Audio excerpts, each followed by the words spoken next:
Kienet il-festa tal-Għid. Ġesu u d-dixxipli tiegħu inġabru l-koll flimkien biex jagħmlu l-aħħar ikla. Ġesu kien jaf li dik kienet l-aħħar ikla li kien se jkollhom flimkien qabel ma jmut. Għalhekk huwa qal il-ħbieb tiegħu ħafna affarijiet importanti. Kien hemm ħaġa tassew importanti x'jgħidilhom. Wieħed mid-dixxipli tiegħu kien se jitradih. Dak li se jitradini ibil-miegħi il-ħobs fl-istess platt għal Ġesu. U kif għalhekk Ġuda resa u billi l-ħobs flimkien ma' Ġesu. Ġuda ħares lejn Ġesu xxukkjat u rrabjat fl-istess ħin. Ġesu li ben ta' Alla kien jaf minn qabel li Ġuda kien se jitradih u jgħaddih għand il-qassisin il-kbar u l-mexxejja. Ġuda qam minn fuq il-mejda u telaq il-barra bl-għaġla. Ma ħares lura u beda jaħseb kif kien se jagħmel dik il-ħaġa tant kera. Id-dixxipli l-oħra baqgħu skantati. Ma setgħux jemmnu li wieħed minnhom kien traditur.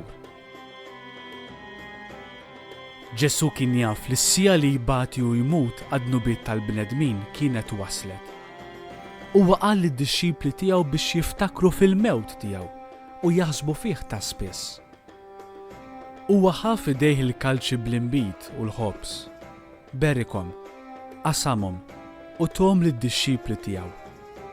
Għalilhom biex jaħsbu fl-imbit bħala d-demm u l-ħobs bħala l-ġisem tiegħu. Id-dixxipli ma fehmux kien qed jgħid Ġesu. Pietru, wieħed mid-dixxipli qalu li hu qatt ma kien se jħalli lil Ġesu waħdu.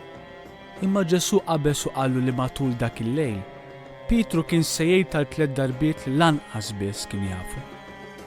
Sa dan it-tant Ġuda kien diġà ftiem mal-qassisin il-kbar kif kienu se jaqbdu lil Ġesu. Għalhekk huma tawh somma kbira ta' flus tal-fidda. Ġuda kien jaf li dak li kien se jagħmel ma kienx tajjeb, imma bħal donnu issa kien tard wisq. Kien flaxija. Ġesu u d-dixxipli tiegħu imxew lejn ġnien.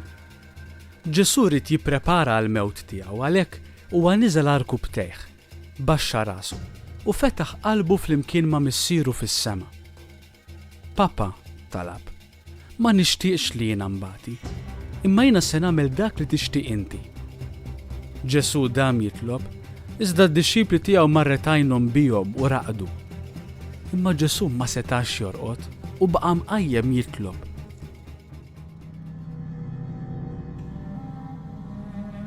Meta Ġesu resaq lejn id-dixxipli tiegħu sabhom reqdin. Wara li qajjimhom u qalilhom biex jitolbu, huma reġgħu raqdu. Meta mar ħdejhom it-tieni darba u qajjimhom u qalilhom li kien wasal il-ħin li hu jkun arrestat. Id-dixxipli tħawdu ħafna u ma kinux jafu x'qed jistennew. Grupp ta' soldati armati resqu lejn Ġesu. Ġuda kien magħhom.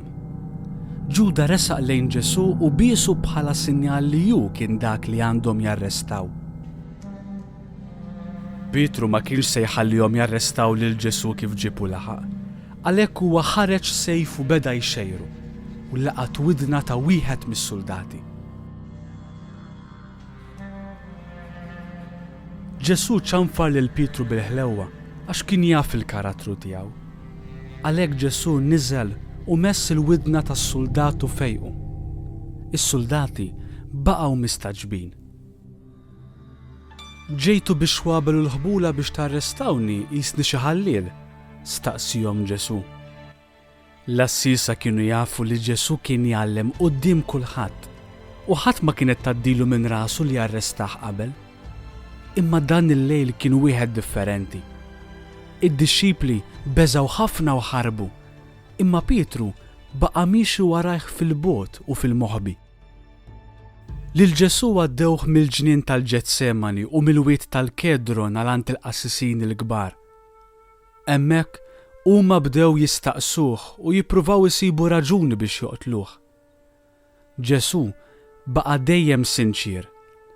Għalilhom li hu kien liben ta' Alla. Imma din il-ħaġa rrabjat ħafna lill-qassisin u għalhekk ħaduh ġo qorti ieħor biex ikunu jistgħu jieħdu l-permess biex joqtluh. Sadan it-tant Pietru kien qiegħed fil-bitħa ħdejn ħuġġiġa nar biex jara ftit x'kienu se jagħmlu b'Ġesù. Inti wieħed mid-dixxipli tiegħu, qaltlu waħda għaddejja.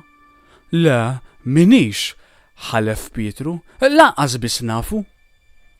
Pietru qal li ma kienx jaf lil Ġesù 3 darbiet. U f'daqqa waħda, meta Pietru gideb għat-tielet darba, serduk beda jidden. U Pietru ftakar f'dak li kien qallu Ġesù. Pietru ħarab fil-bot u beda jibki.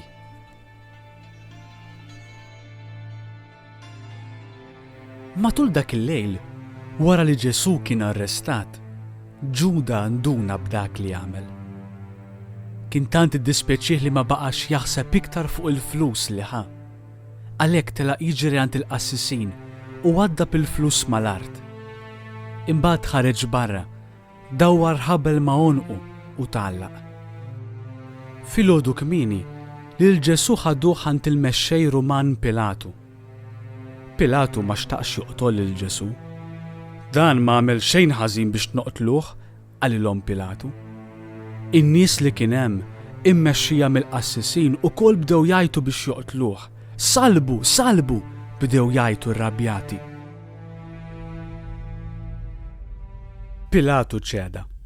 Se nagħtikom dak li tixtiequ biex inżomm il-paċi, imma jien m'għandix naqsam iktar miegħu, se naħsel idejja minnu.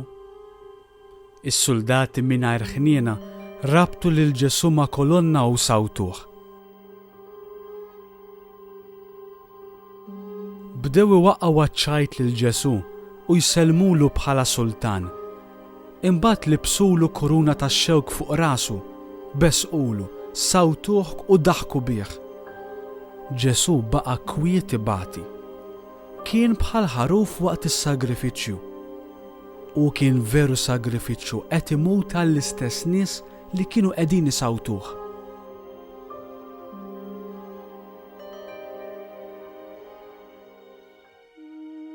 Il-ħin kien wasal biex Ġesù jiġi msammar mas-salib, u għalhekk huma bbewh b'salib tqil u waqa' taħtu minħabba li kien qiegħed ibati.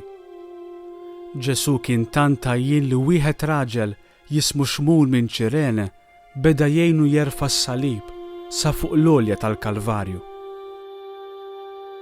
Hemmhekk fuq l-għolja li kien jisimha Golgota li tfisser Urrija, Ġesù ġie msallab qisu xi ħalliel. Kien hemm imdendlin mas-salib flimkien miegħu żewġ ħallelin biex jarawhom kulħadd. Dan żgur li ma kienx il-post tal-liben ta' Alla.